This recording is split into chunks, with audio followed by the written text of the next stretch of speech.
400 years is the prophecy in the Bible. So this set of papal bulls by a couple of popes, two in particular from the mid-1400s, that affected the Spain-Portugal area are crucial to understanding, in my opinion, this 400 years of slavery. But I want to show you exactly why that number is the one that actually holds up much better than the 1619 to the 2019, or even to the time of the Exodus in Egypt. And we'll go through each of those so you can see clearly the issues we're dealing with. Because 400 years is one of the most repeated numbers in the whole Bible. This prophecy is very well known, and especially among the African and African American communities. So the length of time, the scripture says people would be strangers in a land not their own. So, of course, that means that wherever the people were, it wasn't within their own land that they were enslaved. It's outside of their own land, taken away and enslaved.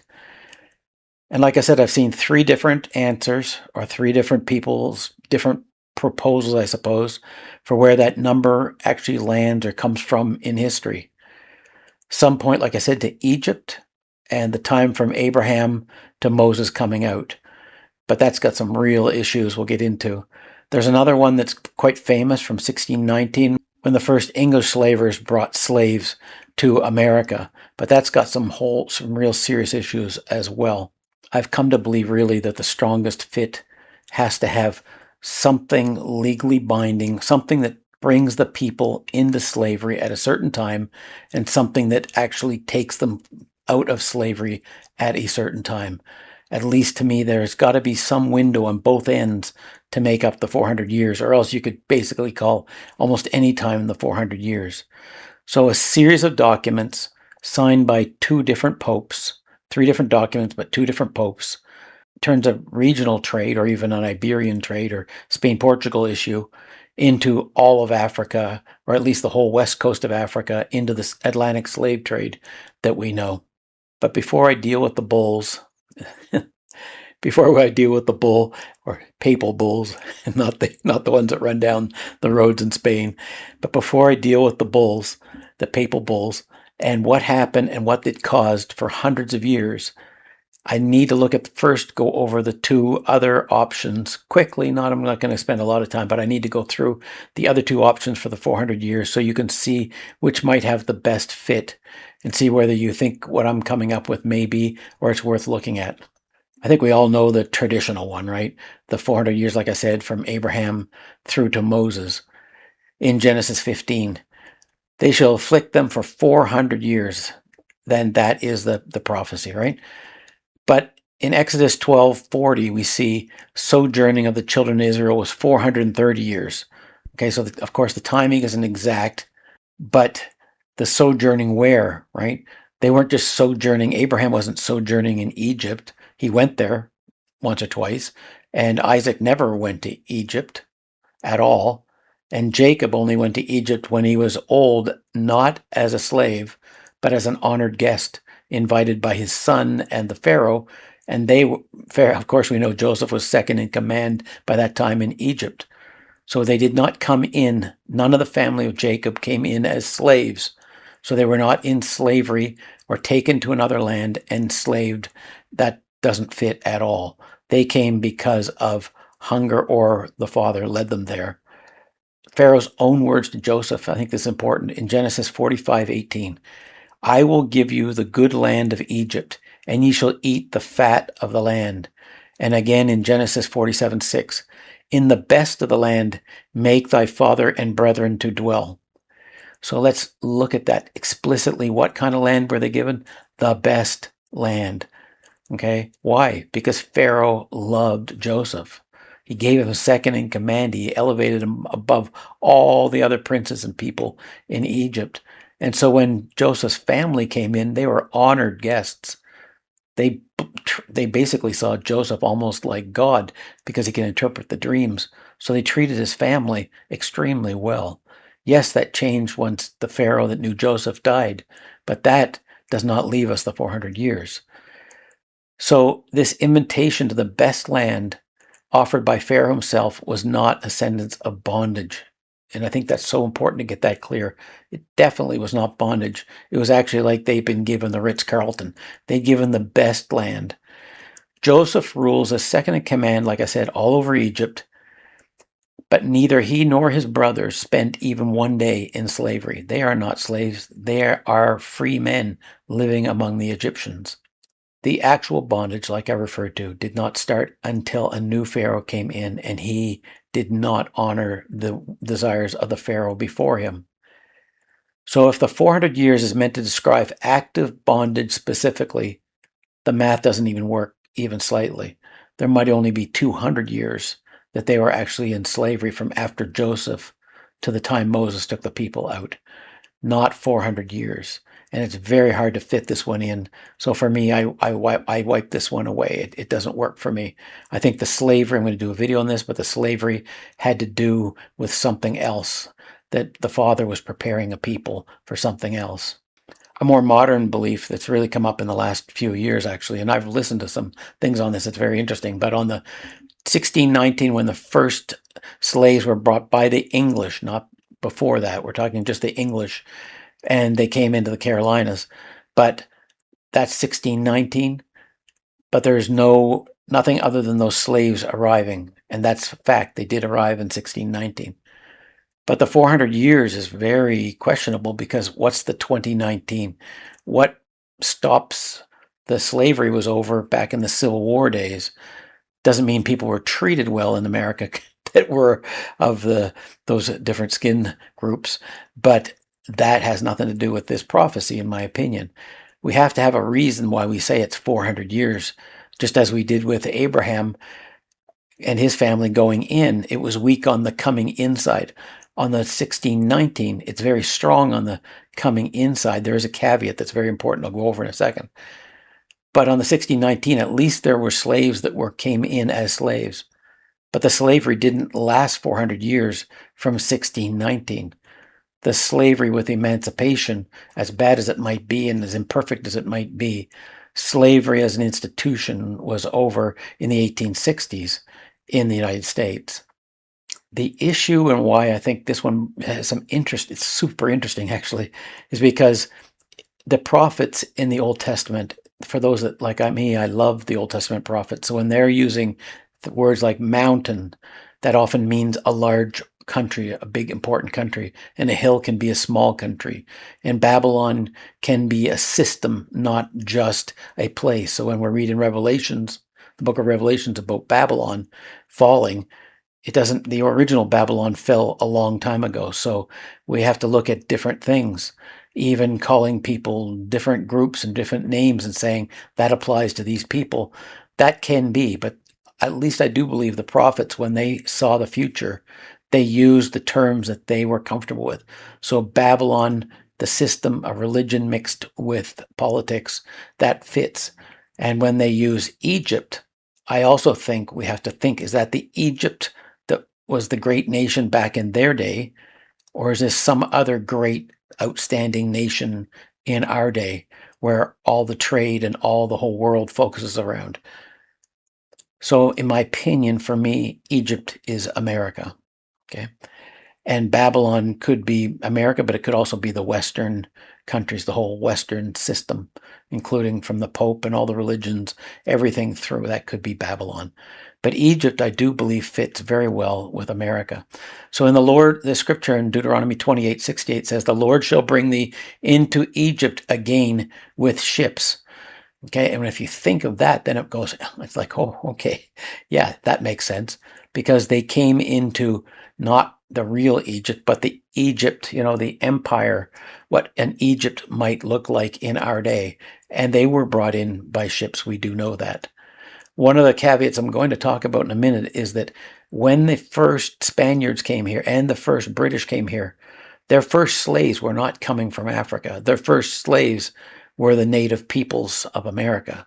They went into slavery and were taken all over the place, taken, the Caribbean, they were taken all over the place. Then more slaves came in from overseas. But we do forget just how many slaves were actually the native peoples themselves that were already here versus some that came in here. And I'm going to make a point too that the majority of the slaves that came into the Americas did not come into North America. in terms of they did not come into the Americas. Canada didn't get slaves, really. They weren't involved in that way. But the Americas of the United States, they did. But they only got, I think it's about 5% of the actual African slaves that came to America. The majority went to the Caribbean and Brazil and that area. So when we combine the going into Egypt by ships and the 400 years, that at least gives us a scriptural mechanism where we can try to see what maybe the prophets were talking about. What do they see that we don't maybe? So just keep in your mind that this Egypt was the superpower of its day, absolutely. And it was a Hamite nation, but it was the superpower of its day. And what nation is the superpower now of our day? Now, does that mean that the prophets absolutely saw America as the Egypt? No, but at least we can consider that and think about that and see if that might work. Because in our time, like I said, there's only one nation that would stand out right now as that. Now, if we were 100 years ago, you might consider Britain, right? But in our day, there is only one nation with military bases all over the whole world and running the whole world and making war in the whole world. That's just one nation. So if you read it that way, being brought again into Egypt with ships, it doesn't mean the geographic Egypt, in my opinion. Absolutely, I don't believe that at all. Anyway, the actual where, I personally believe it's America, but you might have your own opinion on that. But to go back into the Egypt of today, no, I don't see that at all. Egypt is not a power in any way, hardly even a regional power where they are. The reason the 1619 is used is because it focuses on Black Americans, not anyone else enslaved, just the ones coming into America, and only through the English, not through Spaniards and other groups. So as a primary fulfillment of the 12 tribes, 1619 is the earliest well-documented arrival of Africans, specifically into English Virginia, and the direct line that becomes the United States. And within that specific framework, 1619 is the correct starting point. So within that specific framework of just English and bringing into America, 1619 does work. But the 2019 has some real problems because nothing happened in 2019. Yes, there were some signs in the sky. I suppose people like to quote that, but there's always signs in the sky. But the issue is there's nothing to stop a 400-year fulfillment when the people weren't enslaved already. There's no difference to the lives of a Black American or an African American today than there was 10 years ago or 5 years ago or 20 years ago. It hasn't changed all that much in the last number of years. Sure, there were great changes around the Civil War time, great changes. And yes, the 60s, 50s, and 60s had great changes.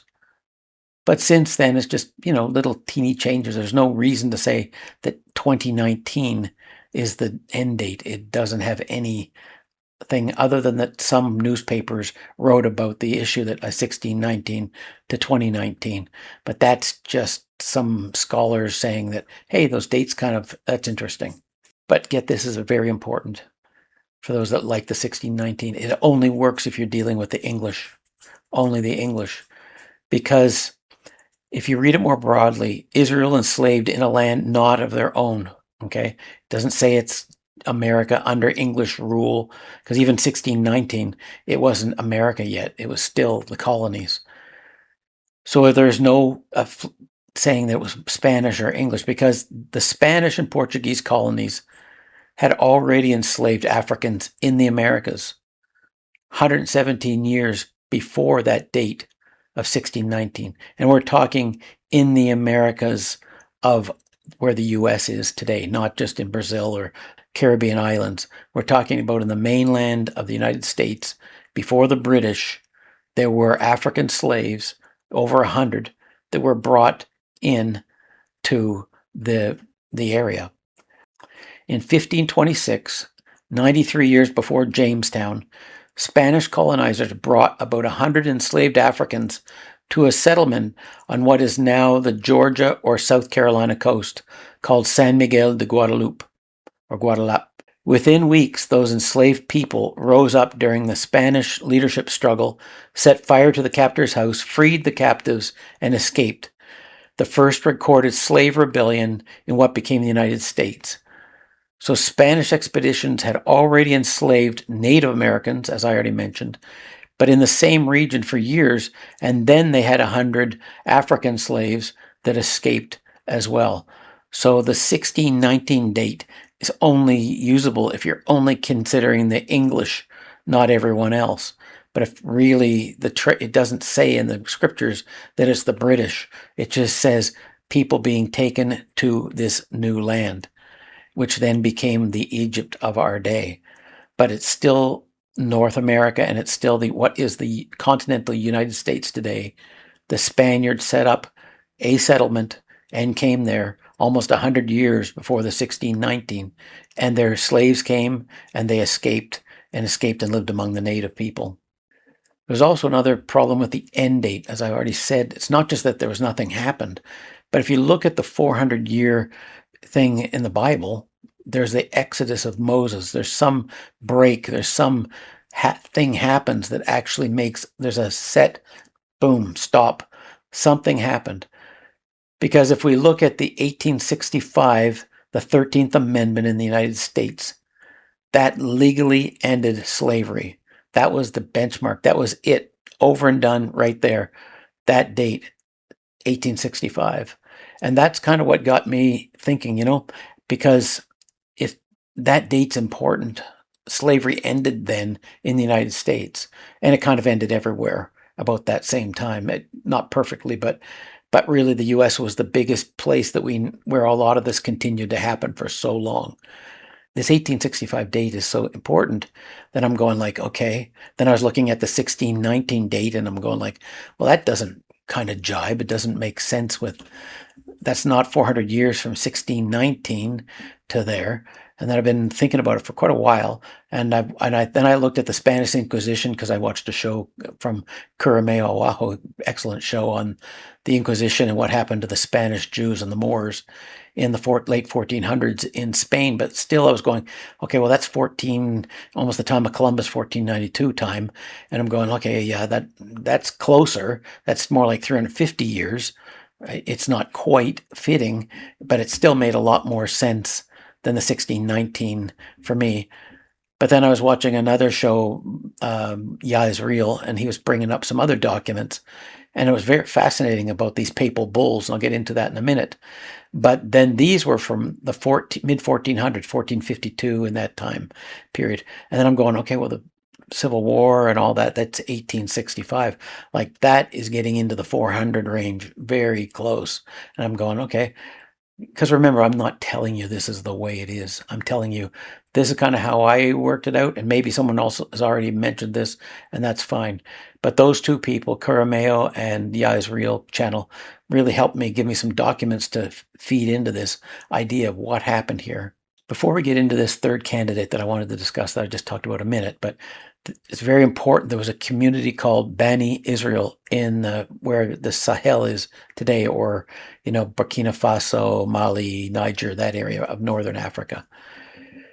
There was a West African chronicle called the Tariq al-Fatash, and it records a community called the Bani Israel living at Tindirma in what is today Mali in 1402, and they had 33 wells, 7 princes, and an army.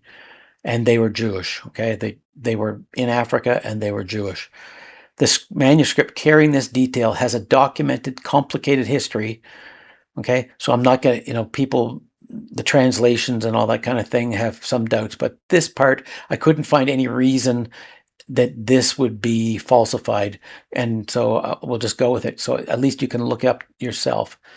This is also something that Yeah Is Real mentioned in his thing, and I credit him for that too. The family credited with founding this chronicle, the Kati family, has its own documented history. A Malian historian and descendant traced their lineage to a Moroccan convert fleeing Iberian persecution generations before the chronicle was written in 1492, the same year Spain expelled its Jews. The Songhai ruler of that region, this is in North Africa, reportedly decreed Jews must convert or leave. So once this decree was made in the mid-1400s, and once Spain actually really fully acted on it, then other nations around started to act on it, even into North Africa, we'll see. And then you'll see where it goes down into West Africa, and we'll see also where Britain and others take it up as well. It made a great excuse. The popes gave a great excuse to start the slavery and start the ball rolling. Our named religious figure, Al-Magili, is documented as the man behind that decree and the destruction of a separate confirmed Jewish community at Tamarinit as well. So there were two communities that we know of that were destroyed because of this edict. I think we need to get into the personal details a little bit of this, and if you want to watch that show like from Carameo, it's fantastic, but because he reads from the actual books. But we have to deal with the real people on the ground as best we can. Forced conversion, which is what happened to the Jews and the Moors living in Iberia, because they were black, right? And they of course they knew who they were. So as the Europeans took over Iberia and took over and conquered the Moors and pushed them out of the area, anybody that was left, they were forced to convert, and they were called Conversos, and they were never trusted by Rome at all because they didn't believe they really had converted, and many of them were practicing their Judaism or their Muslim religion in secret and pretending to be Catholic, even getting baptized, but they still weren't living that way. They were living two lives. So conversos. So even though they stayed quiet and practiced it, they were under constant fear because spies were sent out, and people that didn't like them would say something, and then they'd be rounded up through the Inquisition. And we know all about the Inquisition. I don't need to get into what happened to people if you got caught up in that. So a wrong word, a suspicious neighbor, anything could mean torture and death at the hands of the Inquisition, of the Catholics at that time. Whole communities carried that fear, right? Whole communities. And in the end, they left Spain, like they fled Spain. And some of them went up and became Huguenots, I think. They went up into France and that area. Some of them actually went up into Netherlands and everywhere. And some escaped into Greece and that area. And some were made into slaves. And we'll talk about that in a minute. So this wasn't only pressure from one generation, okay? Because after they fled Spain, they went to Portugal, but that only lasted for a couple of years. And then the Portuguese shipped them down to Saint Tomé and other parts of West Africa. And then they went from there in ships as well. So, as I said, this wasn't the only pressure coming from one direction. In that area in 1493, the King of Portugal ordered some 2,000 Jewish children were taken from their families. None of them was older than 8 years old. They were forcibly taken from their parents, as I said, baptized against their will, and shipped nearly 5,000 miles to an island, a fever-ridden island called Sao Tomé, off the West African coast, down near Ghana, down in that area. And within a year, roughly 600 of those 2,000 children were still alive. So most of them died. Well, way more than half of them just perished because of disease, because of the animals on the island. But they were only 8 years old and younger when they were taken down there. So there's some people that are going to answer to Heavenly Father absolutely about this, especially from the European colonial people. But be that as it may. The island had no infrastructure to receive them. So the rest died from disease, they say, from the conditions, and some accounts say from wild animals on the island, because there was no infrastructure to receive them. And this is recorded by a Jewish writer living through that area himself, not just modern historians looking back. And the survivors who lived long enough eventually intermarried with the enslaved Africans brought to that very island to work its plantations. Two persecuted peoples on the same island, and their histories entangled to that point. And I find that so fascinating. That's when this, and I just did my video on the brothers turning in brothers, how the Ibu and especially the Bantu and Yoruba were turning peoples in that weren't their people, and in the end they got enslaved too. And how the Niri, the people of the Igbos, did not allowed anybody to come into their land, and they wouldn't be sent out, carried away as slaves, even if it wasn't their people. But the issue is this was going on right there in this same place. And we think of only the people. So if I'm talking to the people that are on my channel, whether you're Igbo, Yoruba, or Bantu, they all think that they're Israel and da-da-da, and be that as it may. But we also see that there were actual people from Judah that we know were from Judah among the Moors coming from Iberia and coming down from West Africa, but Northern Africa in the West, the Morocco area, Mali, being forced down into this area where we see this on this map. I'll put the map up here that we call the Kingdom of Judah. That has its own issues. But the issue is people that were of Jewish ancestry were being forced further south. Either they came by ships or they escaped the persecution from the Arabs and from different states that didn't want them anymore. But this mixing is so fascinating, how on this one island we have people that were being enslaved from Africa proper being mixed with these children that have grown up on this island, were taken away from Portugal and Spain. And more Portuguese slaves, and it wasn't just São Tomé, more were sent down, and then from there overseas as well. So whatever this Tindirma was, and this other place that we do know where they had the 333 wells and the army that were Judeans that were living in West Africa, forced away from, in my opinion, East Africa many, many, many years ago by the Romans. But whatever this other place, Tindirma, was, we can see that there was real pressure on Jewish and Israelite identified populations in this area, especially after these bulls or edicts came out from Rome. Now I want to deal with the candidate that I think really fits this.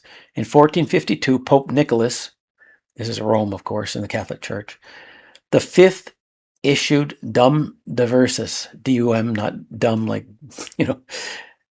but Dum or Dum Diversus, authorizing Portugal to invade, capture, and enslave Saracens. Now, Saracens were like the Muslim, okay? Pagans, that's what they would consider the Jews, and other unbelievers. So if you weren't Catholic, then you were under this edict. Historians connect this directly to the Portuguese slave trade out of West Africa, because 3 years later, Romanus Pontifex, that's another document issued by this same Pope Nicholas, named Guinea or Guinea in the West Africa directly and described the Portuguese ships bringing back Guineamen and other Negroes and granting Portugal a trade monopoly along that coast.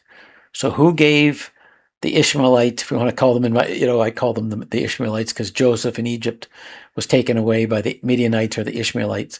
And so who were these people that the Pope authorized? So it wasn't Rome themselves that was sending and going on. They were using their vassal states to go and do this trade, right? Because Rome basically controlled Portugal, Spain, and their areas that they had under control, especially back in this time of Columbus. They had a great, huge control over all of Europe. I mean, this is way before England broke off and all that type of thing. So Nicholas died just 2 months after signing Romanus Pontifex. His successor, Pope Calixtus III, picked up the same authorization and extended it further the very next year in 1456 with his own bull, also called Inter Caetera, not to be confused with the more famous 1493 bull of the same name, okay, issued decades later for a different purpose. So 2 popes back to back across 3 documents in 4 years. This is already becoming settled policy, and it's so fascinating because I've had many of my viewers, not many, but some of my viewers have said, yeah, I wonder what's hidden in the Vatican's archives. I'm going like, yeah, can you imagine what's hidden away? Certainly a lot of why this happened, what was going on, and way back further, of course, all the way to the Roman days, in my opinion.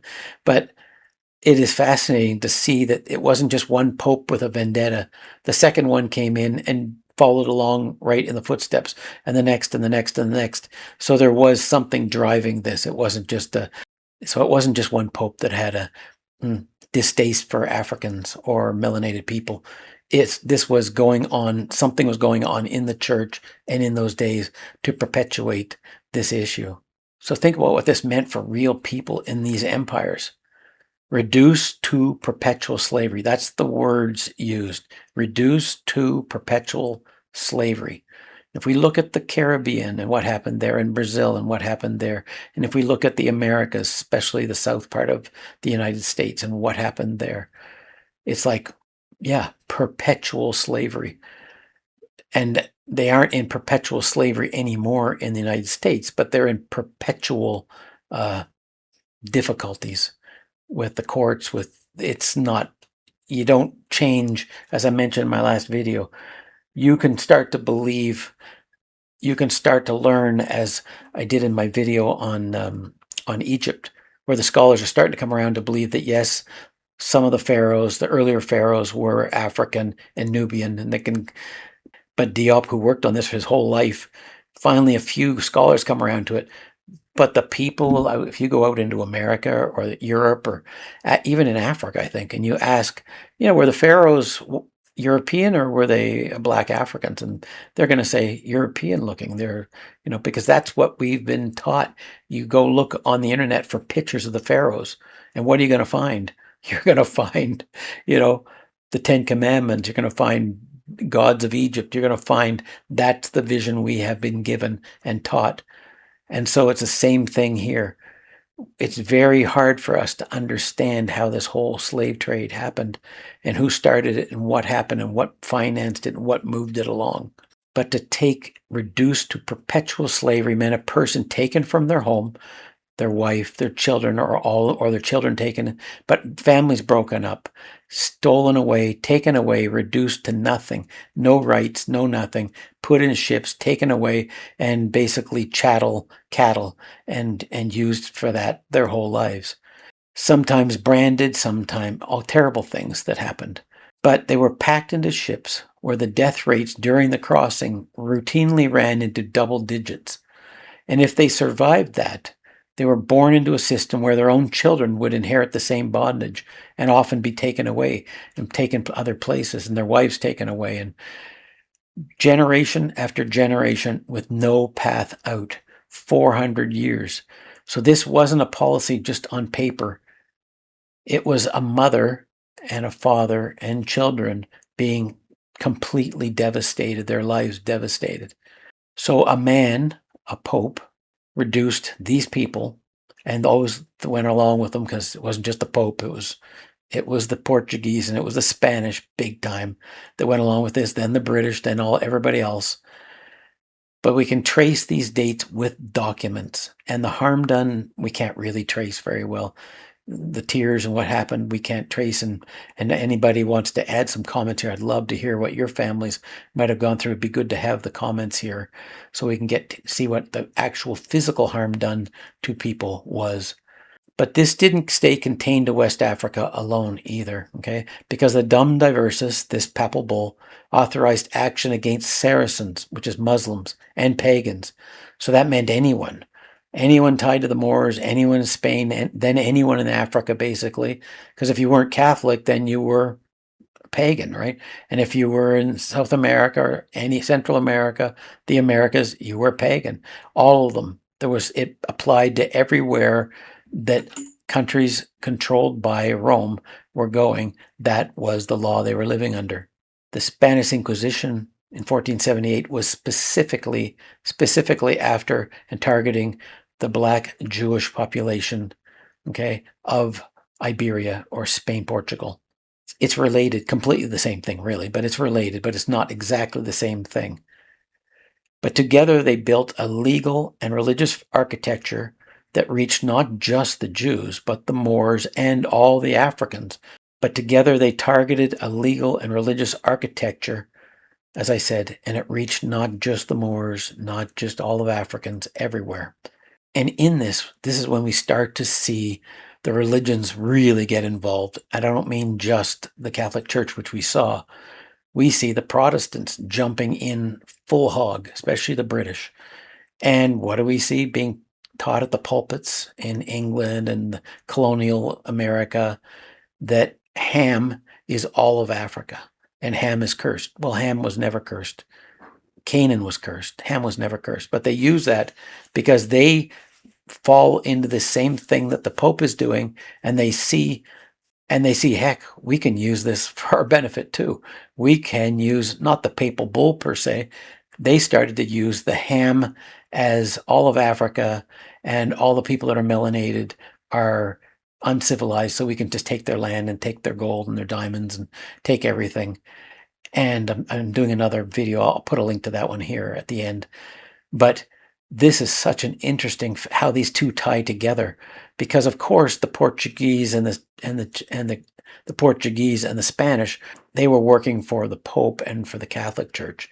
But the Protestant churches jumped on the same bandwagon. They just used another mechanism, not the Pope's bull. They just used the Bible and manipulated the language so they could do the same thing and enslave the people and make the money. But the Europeans generally had this belief, the doctrine of discovery, if you want to call it, this belief that they had the right to claim and subdue and dispossess any non-Christian peoples in the world and take their land and everything else and enslave the people. It got a name called the Doctrine of Discovery, and it was coined not by a European court, but by the U.S. Supreme Court in 1823, which cited these very papal bulls as legal precedent for how the country, the U.S., would treat the land claims of its own indigenous peoples. So you see how one thing builds on another, and no wonder the African Americans and the Africans and peoples all over the world are so upset with the West and the Europeans, why wouldn't they be? In 2023, the Vatican formally denounced or renounced the doctrine of discovery. We're talking after 500 years. And I don't, for me, make much big deal about it. Someone mentioned it in one of my comments, and I'm going like, yeah, whatever. Like, who cares? So an apology, that's like when in Canada, where I know, the harm that was done to the native children being taken from their families, forced into Christianity, and forced to cut their hair, stop using their own languages, and terrible things were done to them I don't even want to get into. But to say, yeah, it's okay, we apologize for that. But to not make any recompense, to not make any alteration, no harm fulfilled, well, that isn't how the scriptures work. The Father, and I believe this, there are harsh times coming for the families of the people that were involved in this. The scriptures are quite clear that the Father will recompense. It's up to him. He says in the scriptures that he, in the end, the last days, he will cause nations to fight each other that were the enemies to these peoples that were taken away and given these 400 years of pain and agony. Because the Father is just. Justice has to come. The people that did this have to face the justice just as much as anyone else does. God it has to be fair. And if he took away and penalized the people at the time of the Romans who had put away the Savior and wiped them out and caused all this to happen to them and to their families for all this time and these prophecies to come about, it also talks in the scriptures about all the prophets rejoice in the coming dry bones rising and all of these nations that were Israel coming back together and gaining back what was lost. Yes, it was their own fathers that caused it, but it wasn't their own fathers, the Romans, that did what they did. It was the Romans that did that. And the same as the British. It wasn't the British, every person in Britain did it. But there are families and there are inheritances and there are peoples and lineages that did certain things, and their families have to make recompense, I believe, for this one day. Either this life or the next, I suppose. Because with no restitution behind it, it's just a small act of, sorry about that.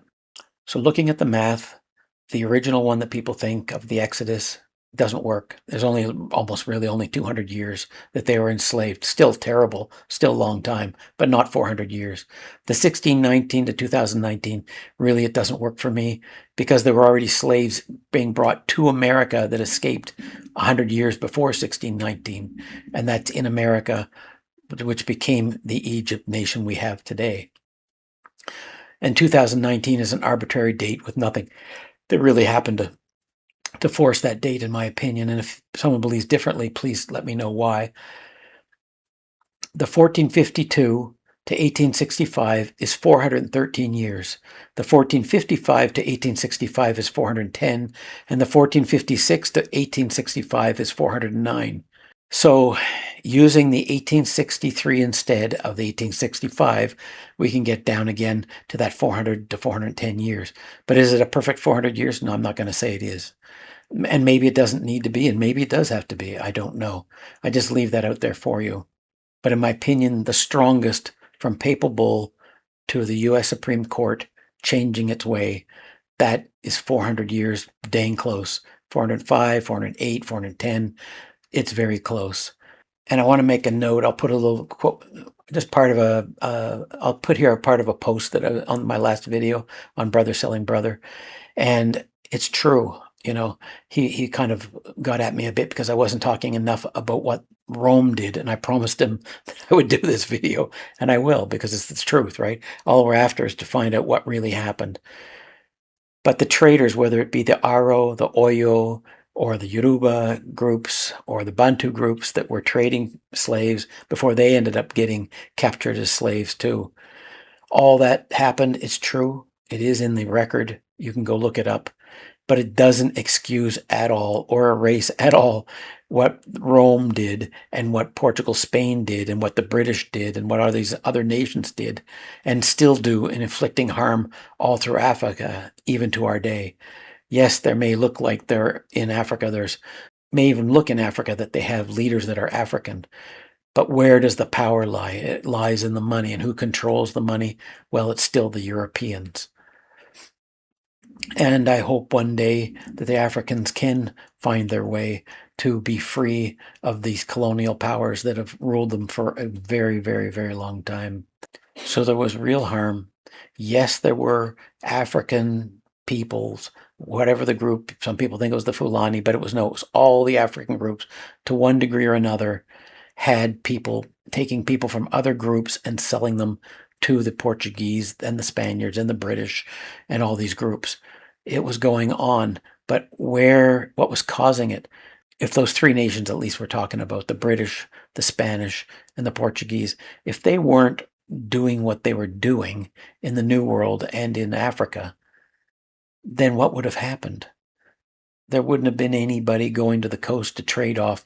It's like with Joseph in Egypt. He wouldn't have been sold. His brothers couldn't. They might have killed him, but the brothers couldn't have sold him to the Midianites or the Ishmaelites and taken him to Egypt to get him out of their hair. That couldn't have happened. And same for Africa. If these groups weren't at the coast paying people and giving money and giving guns and bribing and doing all that they were doing to get these people, the trade wouldn't have happened. But to say that no Africans were involved in the trade, that is not fair at all. Do they have any responsibility? Of course they have some, but nothing in comparison to the colonial powers who really were the ones that instigated this, right? I think those two papal bulls, and I appreciate the Yazriel channel for bringing them up.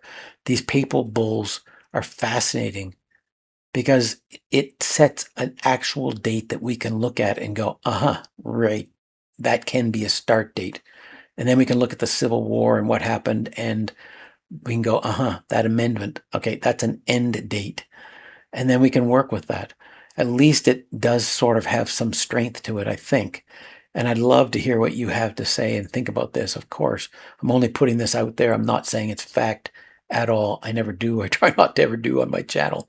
But I do want you to think about it and see whether it sits with you and makes any sense, or you feel that I was wrong in how I covered some of the other things. That's just fine too. But remember that the Father is merciful, but he is also a God of justice. And what comes around goes around. And we have to be willing to acknowledge the sins that happened to other people so that the healing can come, so that they can in the end be recompensed and their families recompensed for what has happened, so things can be set right. It's like Joseph. He didn't demand to be recompensed, but who recompensed Joseph? Heavenly Father did.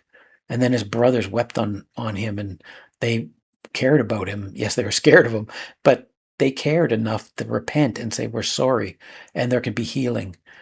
And I think that has not really happened at least in North America. I don't see that as happening. I see we kind of just go, well, that was in the past, so let's just forget about it. Kind of like what narcissists do. Yeah, that happened, but don't worry about it. It's all over. It's all good. And I don't think it's that easy. I think that there has to be true healing one day. And I believe there will be, but I do believe it'll be through Heavenly Father showing his hand in the future. But thanks for watching. As I said, I have a new Patreon channel. If anybody wants to watch these videos without ads and support the channel, you please go there. I'll leave a link down below, or you can join my group here on YouTube. Thanks for everything. And here's the video. Like I said, I just mentioned about the brother selling brother. And here's another one that I think you might enjoy. Take care and have a good day. Bye-bye.